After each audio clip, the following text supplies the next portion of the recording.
Oui, je crois que ce qui se passe aujourd'hui en Irak, ce qui se passe en Syrie, d'une certaine manière ce qui se passe aussi en Palestine, on est au-delà d'une crise. Je crois vraiment qu'on est dans des processus de destruction des sociétés. Si je prends l'exemple syrien, chaque pays a sa configuration particulière. Il y a des millions de gens qui sont obligés de partir, pas simplement de chez eux, mais aussi de leur pays. Il y a des déplacés, il y a des réfugiés. Et derrière eux, ils laissent des ruines. En plus, il y a une politique de Bachar el-Assad qui est fondée sur l'idée de faire des espaces qui sont vides, mais qui sont sous son contrôle. Donc je pense que nous sommes vraiment dans une situation tout à fait exceptionnelle et que la catastrophe est immense pour la Syrie. Pour l'Irak, on pourrait faire la même analyse. Par exemple, ce qui s'est passé avec une partie des chrétiens d'Orient, ce qui s'est passé avec les Yézidis. Et je pense que pour beaucoup d'entre eux, ceux qui sont partis, Syriens, Irakiens, c'est sans doute un départ définitif, ou alors ça prendra des années et des années.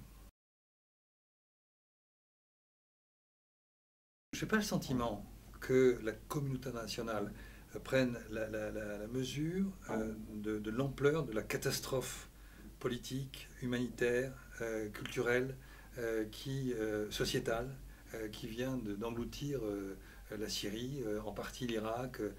On oublie aussi la question palestinienne. Donc je crois qu'on a des réactions de beaucoup de diplomates qui sont des réactions presque classiques de gestion de crise, alors que nous sommes bien au-delà de crise, d'autant que, et on l'a vu de manière tragique il n'y a pas si longtemps ici à Paris, ça ne peut pas ne pas avoir de conséquences très graves sur la sécurité des Européens et de la France.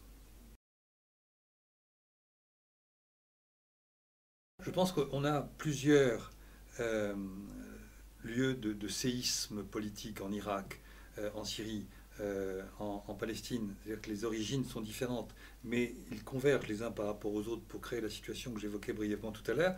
Et je pense que si on pouvait traiter la question israélo-palestinienne en fonction du droit international, c'est peut-être paradoxalement, d'une certaine manière, en tout cas la moins compliquée des trois ou quatre situations qui prévalent aujourd'hui au Moyen-Orient. Je pense que ça créerait un espace d'apaisement absolument considérable. Il faut essayer d'imaginer, je dis bien d'imaginer, ce que pourrait être la situation au Proche-Orient s'il y avait un État palestinien à côté d'État d'Israël et que si pour parler de négociations et ensuite de collaboration pouvaient se nouer, il faut essayer de vraiment faire preuve d'une grande imagination pour comprendre à quel point ça serait important. Et donc oui, je pense qu'une solution allant vers la création d'un État palestinien à côté d'Israël est un des moyens d'avancer dans l'apaisement de cette région.